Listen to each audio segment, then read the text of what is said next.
أعوذ بالله من الشيطان الرجيم. بسم الله الرحمن الرحيم. لا إله إلا الله محمد رسول الله صلى الله عليه وآله وأصحابه وبارك وسلم.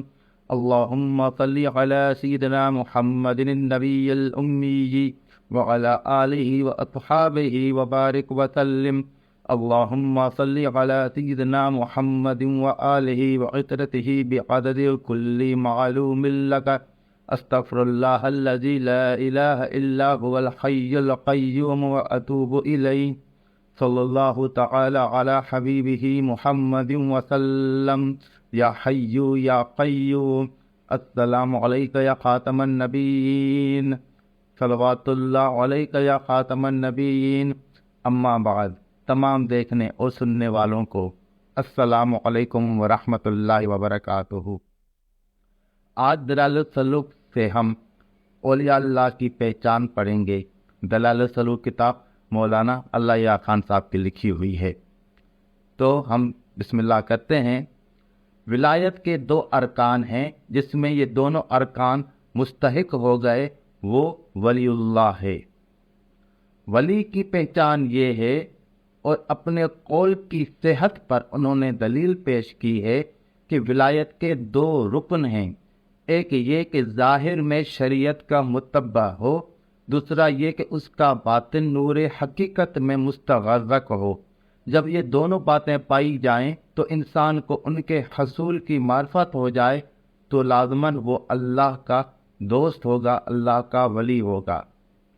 بعض نے اس سے اختلاف کیا ہے کہ عارف باللہ، زاہد و عابد، ملہم و مکاشف تو کہا جا سکتا ہے، مگر ولی اللہ کہنا مشکل ہے، کیونکہ یہ معلوم ہونا مشکل ہے کہ اللہ تعالیٰ بھی اسے دوست قرار دیا ہے یا نہیں۔ مشکات شریف میں اولیاء کی پہچان یہ بتائی گئی ہے کہ اللہ کے اچھے بندے وہ ہیں کہ جب انہیں دیکھا جائے تو اللہ یاد آ جائے۔ یہ علامت کچھ اس قسم کی نہیں کہ جو چاہے جس کے متعلق چاہے وہ کہہ دے کہ حضرت کو دیکھ کر اللہ یاد آ جاتا ہے اور ہر سننے والا اس پر یقین کر لے، بلکہ اس سلسلے میں حضرت مجدد رحمت اللہ علیہ فرماتے ہیں، اولیاء شریعت کے ظاہر اور باطن کے موافق دعوت کرتے ہیں۔ اول مریدوں اور طالبوں کو توبہ اور انابت کی طرف رہنمائی کرتے ہیں، احکام شریعہ کے بجا لانے کی ترغیب دیتے ہیں، پھر ذکر الہی بتاتے ہیں اور تاکید کرتے ہیں کہ ہر وقت ذکر میں مشغول رہیں۔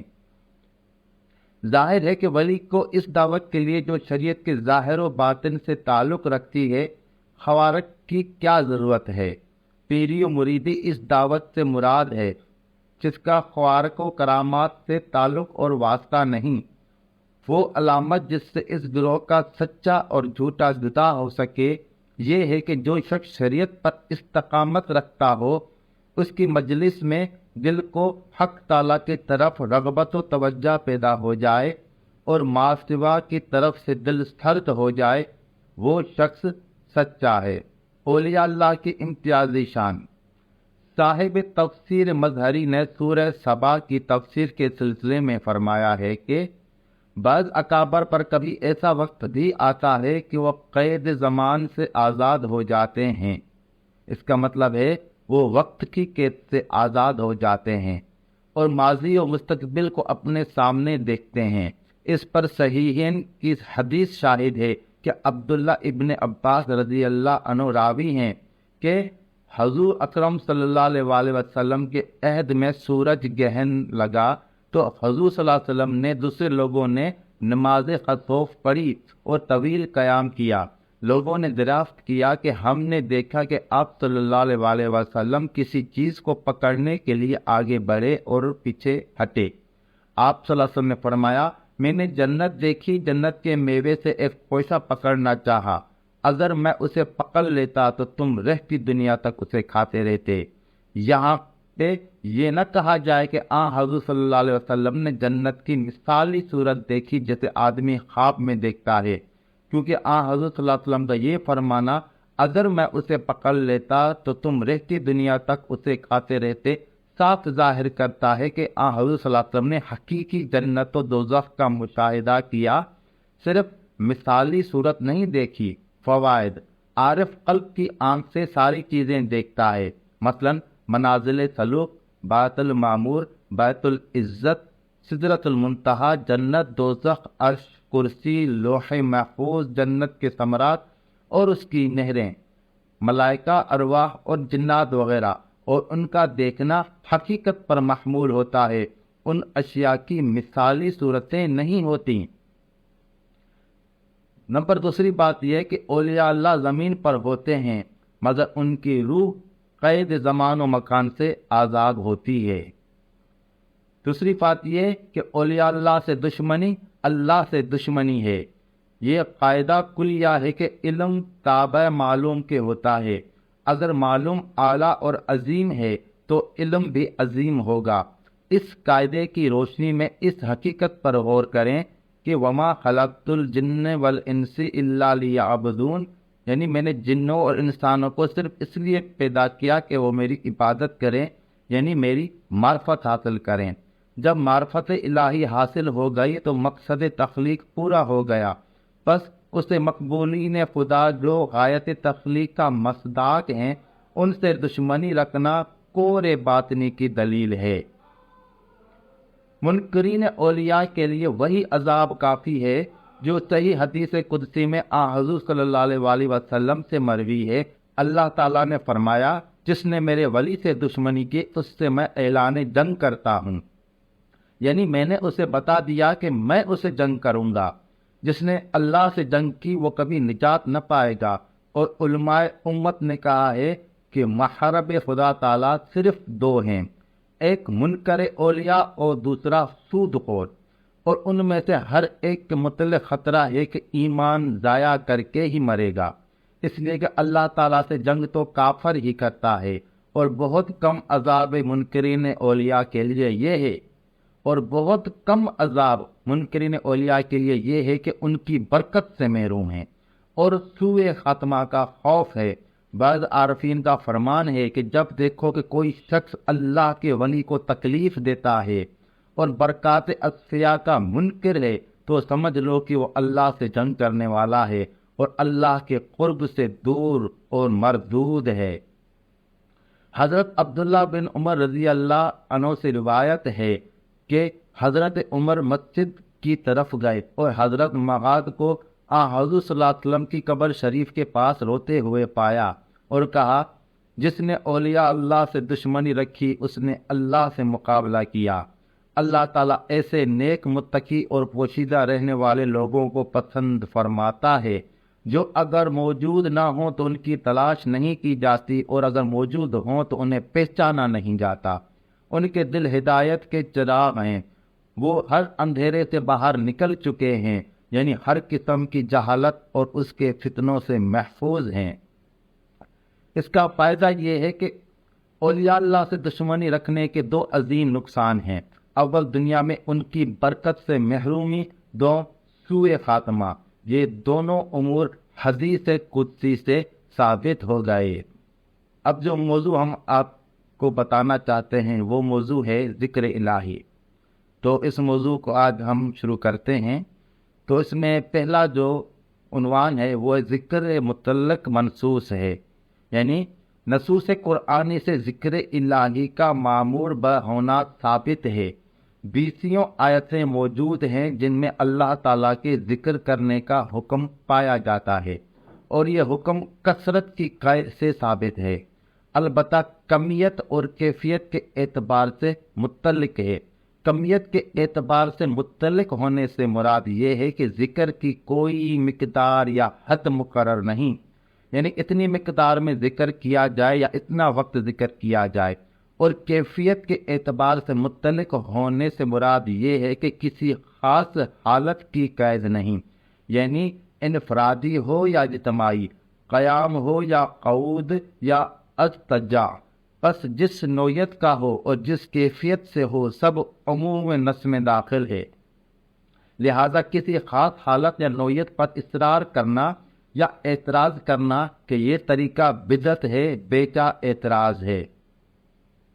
ایسا اعتراض ذکر الہی سے مانا ہونے کے مترادف ہے۔ ایسے شخص کے لیے وعید موجود ہے کہ صاحب روح المعانی نے اس آیت کی تفسیر یوں کی ہے کہ جو لوگ سالکین کو اس طریق سے روکتے ہیں جو موصل الی الحق ہے اور اس میں کجی کا قصد کرتے ہیں، اس طرح کے اس طریق کو اس رنگ میں بیان کرتے ہیں کہ سالک کو اس سے نفرت پیدا ہو جائے اور وہ طریقہ حق سے ہٹ جائے، جس طرح بدعتی اور ریاکار کرتے ہیں۔ ذکر الہی کے متعلق ثابت ہونے کے بعد یہ اعتراض بھی بیجا ہوگا کہ ذکر سے مراد صرف فرض نماز، تلاوت قرآن، تسبیح و تحلیل اور نوافل ہی ہیں، اور صوفیاء کا طریقہ ذکر جو مروجہ ضربات وغیرہ سے کیا جاتا ہے اس سے خارج ہے۔ چونکہ ذکر متعلق ہے اس لیے تمام اذکار کی تمام صورتیں اسی کے افراد ہوں گے۔ نماز اور نوافل، تلاوت قرآن، استغفار، لا الہ الا اللہ، اللہ موجود یا صرف اللہ، یا درود شریف اسی متعلق ذکر کے افراد ہوں گے۔ کیا نماز کے علاوہ بھی ذکر کی کوئی صورت ہے؟ نصوص قرآنی سے نہایت وضاحت سے ثابت ہے کہ فرائض اور نوافل کے علاوہ بھی ذکر کی کوئی صورت موجود ہے۔ اللہ پاک سورہ جمعہ میں فرماتے ہیں، پس جب نماز پوری ہو چکے تو تم زمین میں چلو پھرو، اللہ سے روزی تلاش کرو اور اللہ کو بکثرت یاد کرتے رہو یا اللہ کا ذکر کرتے رہو۔ اور اللہ پاک فرماتے ہیں سورہ نور میں، یہ وہ لوگ ہیں جنہیں تجارت سے بے شرح اللہ کے ذکر اور نماز سے غافل نہیں کرتی۔ اور اللہ پاک سورہ نساء میں فرماتے ہیں، پھر جب تم نماز ادا کر سکو تو اللہ کے ذکر میں لگ جاؤ، کھڑے بھی اور بیٹھے بھی اور لیٹے بھی، اور جب مطمئن ہو جاؤ تو نماز کو قاعدے کے موافق پڑھنے لگو۔ یقیناً نماز مسلمانوں پر فرض ہے اور وقت کے ساتھ محدود ہے۔ پہلی آیت سے یہ ثابت ہے کہ جب نماز سے فارغ ہو جاؤ تو کاروبار دنیا میں مشغول ہو جاؤ اور اللہ کو کثرت سے یاد کرو۔ ظاہر ہے کہ دنیا کا کاروبار نماز سے جدا شے ہے۔ دوسری آیت میں ذکر الہی کے بعد نماز کا ذکر ہوا اور ان دونوں کو عطف اور معطوف کی صورت میں پیش کیا گیا۔ تیسری آیت میں اول اور آخر نماز کا بیان ہے، درمیان میں ذکر الہی کا بیان ہوا اور ہر حالت میں ذکر کرنے کا حکم ہوا جو نماز سے الگ ہے، اور نماز اوقات سے مقید ہے اور ذکر الہی کے ساتھ بکثرت کی قید منافی اوقات ہے، کیونکہ اوقات کی ایک حد متعین ہے۔ پس نماز کے علاوہ بھی ذکر الہی کی صورتیں ثابت ہو گئیں۔ کیا تلاوت قرآن کے علاوہ بھی ذکر کی کوئی صورت ہے؟ حضور صلی اللہ علیہ وسلم نے ارشاد فرمایا کہ تلاوت قرآن کو لازم پکڑ اور ذکر الہی کیا کر، کیونکہ اس سے آسمان میں تیرا ذکر ہوگا اور زمین میں تیرے لیے نور ہوگا۔ حضور صلی اللہ علیہ وآلہ وسلم کی وصیت ہے جو آپ صلی اللہ علیہ وآلہ وسلم نے حضرت ابو ذر غفاری رضی اللہ تعالیٰ عنہ کو فرمائی۔ اس سے ثابت ہوا کہ تلاوت قرآن اور ذکر الہی میں عطف ہے، جس سے تغائر ثابت ہوا۔ پس ذکر سے مراد تلاوت قرآن نہیں، کیونکہ قرآن کریم کا پڑھنا لفظ تلاوت یا قرأت کے ساتھ بولا جاتا ہے۔ ذات قرآن پر ذکر بولا جاتا ہے مگر تلاوت قرآن پر نہیں۔ قرآن مجید تو ہر آدمی کو یاد نہیں ہوتا، اور قرآن کریم کا یاد کرنا، پورا پڑھنا فرض کفایہ ہے، فرض عین نہیں، اور ذکر سب مسلمانوں پر فرض ہے کیونکہ معمور بھی ہے۔ ذکر مقید ہے کثرت سے، جسے قرآن مجید نے تمام حالات میں لازمی قرار دیا ہے، اور تلاوت قرآن ہر حالت میں اور ہر وقت ممکن نہیں، جیسے نیند میں، کاروبار میں، ناپاکائی میں اور بول و براز کی حالت میں۔ ذکر کی غرض و غایت وصال مسمہ ہے کہ ذکر اسم درمیان سے اٹھ جائے اور مسمہ دل میں رہ جائے، مگر قرآن میں قصص، امثال، احکام، عبادات و معاملات کا ذکر ہے، اور قرآن کی تلاوت سے مقصد یہ ہوتا ہے کہ احکام سمجھے جائیں، یہ نہیں کہ مسمہ ہی دل میں رہ جائے اور احکام اٹھ جائیں۔ مذکورہ بالا نمبر 4 کے سلسلے میں یہ آیت قابل غور ہے، اذکر ربک فی نفسک ای فی قلبک، روح المعانی۔ بس جب ذکر سے مراد ذکر روحی قلبی لیا جائے گا تو اس سے مراد قرآن نہیں ہو سکتا، کیونکہ قرآنی احکام کو تلاوت کا تعلق زبان سے قرأت کرنے سے ہے، خواہ نماز میں کی جائے یا نماز سے خارج، اور صرف قلب سے قرآن کی تلاوت کرنے سے نماز ادا نہ ہوگی۔ سوال یہ ہے کہ جب آپ ذکر کو متعلق پر محمول کرتے ہیں تو یہاں ذکر قلبی سے کیوں مقید کرتے ہیں؟ الجواب، ہم نے محض ارخائے انان کے طور پر کہا تھا کہ لوگ ذکر کو کثرت نوافل اور نمازوں پر ہی محمول کرتے ہیں، تو باقی اذکار کو بدعت کیوں کہتے ہیں، حالانکہ تمام اذکار عموم نص میں داخل ہیں؟ پھر ہم نے تخصیص بھی قرآن سے بتا دی کہ اس سے مراد صرف نماز نہیں، گو نماز افضل اور اعلیٰ ذکر ہے۔ پھر ذکر قلبی قرآن کے نص سے ثابت کیا، اور یہ کہ ہر حال میں صرف ذکر قلبی ہی ممکن ہے، تلاوت قرآن اور نماز ممکن نہیں۔ ذکر کثیر معمول بھی ہے۔ قرآن مجید میں جہاں ذکر الہی کا حکم دیا گیا ہے، اکثر مقامات پر اس کے ساتھ کثیر کی صفت موجود ہے، مثلا یا ایھا الذین آمنوا اذکروا اللہ ذکرا کثیرا والذاکرین اللہ کثیرا لمن کان یرجو اللہ والیوم الآخر وذکر اللہ کثیرا یا ایھا الذین آمنوا اذا لقیتم فئۃ فاثبتوا واذکروا اللہ کثیرا لعلکم تفلحون۔ اے اہل ایمان، تم اللہ تعالیٰ کو کثرت سے یاد کرو۔ اللہ تعالیٰ کو کثرت سے یاد کرنے والے مرد حضرت صلی اللہ علیہ وسلم اس شخص کے لیے جو روز آخرت سے ڈرتا ہو، اللہ کا ذکر کثرت سے کرتا ہو۔ اے اہل ایمان، جب تم کسی جماعت سے مقابلے سے اتفاق ہوا کرے تو ثابت قدم رہو اور اللہ کا ذکر کثرت سے کیا کرو، امید ہے کہ تم کامیاب ہو جاؤ۔ اور ابن کثیر نے اذکر اللہ کثیرہ کی تفسیر کرتے ہوئے لکھا ہے، حضرت ابن عباس رضی اللہ عنہ نے اس مذکورہ آیت کی تفسیر فرمائی کہ اللہ تعالیٰ نے اپنے بندوں پر کوئی ایسی عبادت فرض نہیں فرمائی جس کی حد مقرر نہ ہو، اور اس میں ایک معذور آدمی کا عذر قبول نہ فرمایا ہو، مگر ذکر الہی ایسی عبادت ہے جس کی کوئی حد مقرر نہیں فرمائی اور نہ کسی کو ترک ذکر پر معذور فرمایا۔ ہاں، جو مغلوب الحال ہو اس کا معاملہ جدا ہے، اور فرمایا اللہ کا ذکر کرو، کھڑے ہو، بیٹھے ہو یا لیٹے ہو، رات ہو یا دن، دل سے ہو یا زبان سے، خشکی پر ہو یا سمندر میں، سفر میں ہو یا حضر میں، خوشحال ہو یا اسیر الحال، تندرست ہو یا بیمار، ہر حال میں اللہ تعالیٰ کا ذکر کرو۔ عقل و شرب، جنب و تہر، بے و شرع، خواب و بیداری۔ ذکر کی مختلف صورتیں ہیں، اور ذکر الہی کی مختلف صورتوں میں 3 صورتیں جو ہیں وہ بنیادی ہیں۔ اول لسانی جہری بلند آوازی، دوم ذکر لسانی سری، سوم ذکر قلبی روحانی۔ قسم اول باتفاق علماء بدعت ہے، ہاں ضرورت کے مقامات خارج ہیں جیسے آذان، تکبیر، خطبہ وغیرہ۔ ذکر قلبی افضل ہے۔ سوم قلب اور روح کے ساتھ ذکر خفی ہے، یہ وہ ذکر ہے جس میں زبان کا کوئی دخل نہیں اور جسے کاتبین بھی نہیں سن سکتے۔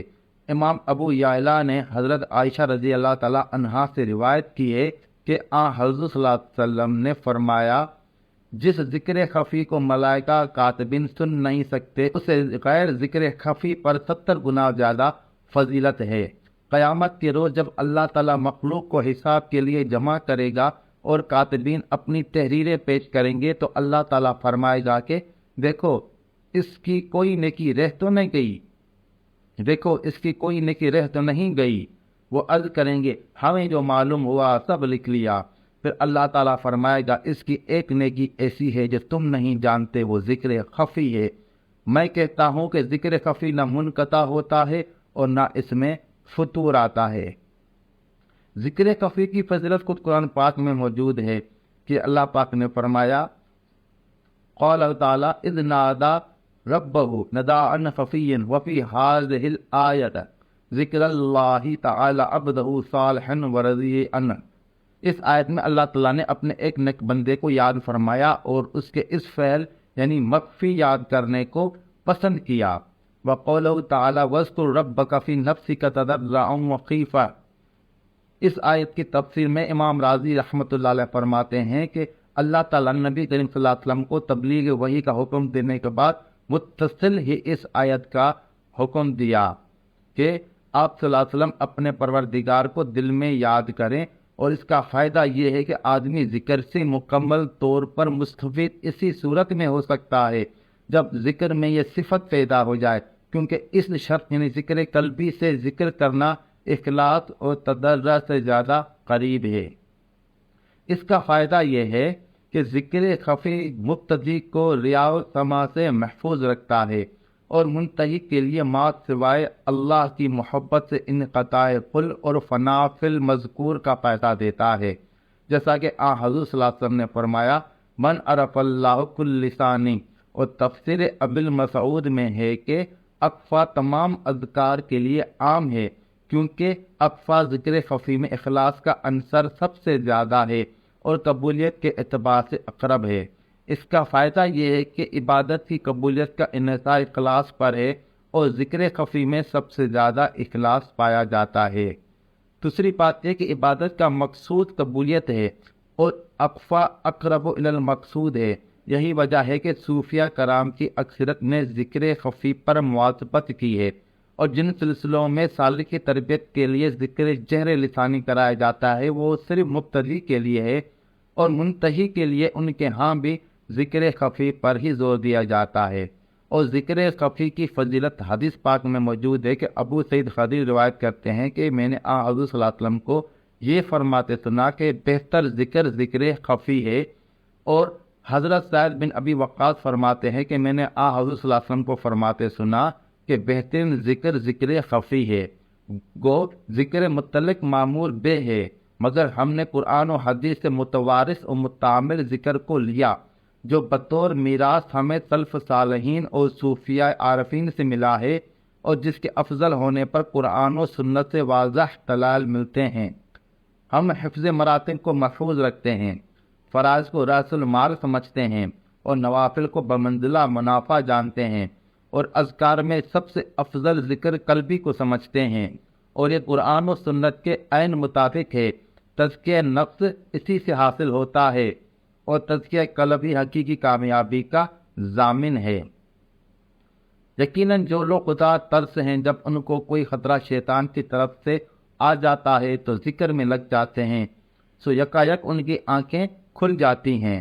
یعنی جب متقی لوگوں کو شیطان کی طرف سے وسوسہ اور پریشانی ہوتی ہے، وہ ان کے دل پر پردے ڈال دیتا ہے، تو اس وقت وہ لوگ اللہ کو یاد کرتے ہیں، اور اللہ کے نام کو یاد کرتے ہیں تو اللہ تعالیٰ ان کے دل پر سے پردے اٹھا دیتا ہے اور ذاکر کا دل دیکھنے لگتا ہے۔ اس کا فائدہ یہ ہے کہ معلوم ہوا کہ ذکر الہی موقوف ہے تقویٰ پر، اور تقویٰ باب ہے ذکر الہی کا، اور ذکر الہی باب ہے کشف کا، اور کشف باب ہے فوز کبیر کا جو معرفت الہی ہے۔ شیطان تو اپنے داؤ استعمال کرتا ہے، مگر اس کی تدبیریں کمزور ہیں۔ سطح کا مقابلے میں بندہ خدا ہو، بندہ ہوا نہ ہو۔ شیطان کا خصوم ذکر الہی سے فوراً دفع ہو جاتا ہے، اور اللہ والوں پر اس کا تسلط نہیں ہوتا۔ ذکر قلبی کے حساب سے ذکر الہی اور ذکر کثیر کے لیے قرآن مجید میں متعدد آیات ملتی ہیں۔ کہیں ذکر اسم ذات کی تاکید ہے، کہیں ذکر قلبی کی تلقین کی گئی ہے جو ذکر کثیر اور ذکر دائمی کی واحد صورت ہے۔ بالخصوص یہ آیت ذکر کی جامع خصوصیات کی حامل ہے کہ وَاذْكُرْ رَبَّكَ فِي نَفْسِكَ تَضَرُّعًا وَخِيفَةً وَدُونَ الْجَهْرِ مِنَ الْقَوْلِ بِالْغُدُوِّ وَالْآصَالِ وَلَا تَكُن مِّنَ الْغَافِلِينَ، اور یاد کرتا رہے یعنی ذکر کرتا رہے اپنے رب کو دل میں گڑ گڑاتا اور ڈرتا اور پکار سے کم آواز بولنے میں، صبح اور شام کے وقتوں، اور مت رہ بے خبر۔ اس آیت کی تفسیر مولانا محمد یوسف بنوری رحمۃ اللہ علیہ نے حضرت انور شاہ صاحب رحمۃ اللہ علیہ سے نفحۃ الانبر من خدا الشیخ انور کے صفحہ 135 پر یوں فرمایا ہے کہ شیخ انور رحمۃ اللہ نے فرمایا، ہم قرآن کی اس آیت کے لفظ سے باہر ہی نہیں جاتے اور نہ اس کے عنوان سے کسی غیر معنی کی طرف جاتے ہیں، پس اس امر سے مراد ذکر ہے نہ کہ نماز، اگرچہ نماز بھی ذکر ہے، اور وَاذْكُرْ رَبَّكَ سے ظاہر مراد ذکر قلبی ہے، لسانی نہیں۔ نماز تو ذکر لسانی ہے، شاید اسی وجہ سے اللہ تعالیٰ نے وَاذْكُرْ رَسْمَ رَبَّكَ نہیں فرمایا، اور فرمایا تَضَرُّعًا وَخِيفَةً اور خفیہ نہیں فرمایا۔ خوف دل کا فعل ہے اور از قبل عقاب ہے، یعنی خوف۔ جیسے فرمایا مومن وہ ہیں جن کے سامنے اللہ کا ذکر کیا جائے تو ان کے دل ڈر جاتے ہیں۔ اور ترمذی شریف کی حدیث صفت ابواب جہنم میں حضرت انس سے مروی ہے کہ حضور صلی اللہ علیہ وسلم نے فرمایا اللہ تعالیٰ فرمائے گا اس شخص کو آگ سے نکال دو جس نے صرف ایک دن مجھے یاد کیا یا وہ میرے سامنے کھڑا ہونے سے ڈرا۔ اس آیت اور اس کی تفسیر سے ثابت ہوا کہ ذکر سے مراد ذکر قلبی ہے۔ ذکر جہری لسانی کے مقابلے میں ذکر قلبی کو فضیلت حاصل ہے۔ ترمذی کی حدیث سے ظاہر ہے کہ ذکر دوزخ کی آگ سے نجات دلانے والا ہے۔ اللہ تعالیٰ نے صبح و شام ذکر کرنے کا حکم دیا۔ صبح شام ذکر نہ کرنے والا اللہ سے غافل ثابت ہوا۔ ہمارے سلسلہ نقشبندیہ اویسیہ میں جو ذکر کرایا جاتا ہے وہ ذکر قلبی ہے اور صبح و شام ذکر کرایا جاتا ہے، اور اس آیت پر ہمارا پورا عمل ہے، یہ حضرت مولانا اللہ یار خان صاحب نے فرمایا۔ تو ماشاءاللہ جزاک اللہ، آج ہم نے جو ہے اولیاء اللہ کی کیا پہچان ہے، ان کی کیا صفات ہیں، اس پر ہم نے بحث مباحثہ کیا، اور اس کے علاوہ جو ہے ہم نے ذکر کے متعلق اپنے عنوان کو مکمل کیا۔ یہ ہمارا سلسلہ جاری رہے گا اور ہم آپ کو آہستہ آہستہ کرتے ہوئے اس کتاب سے آپ کو پڑھ کے سناتے رہیں گے، اور اس حساب سے ہمارا جو ہے تصوف کے متعلق جو ہمارا جو عنوان ہے، جو موضوع ہے، اسی طرح مکمل ہوتا چلا جائے گا۔ امید ہے آج کی گفتگو آپ کو پسند آئی ہوگی، اور اللہ پاک سے دعا اللہ تعالیٰ آپ کو خوش رکھے، اللہ تعالیٰ آپ کو آباد رکھے، اللہ تعالیٰ کو دنیا آخرت کی تمام تر خوشیاں عطا فرمائے۔ وآخر دعوانا ان الحمد للہ رب العالمین۔ جزاک اللہ خیرا۔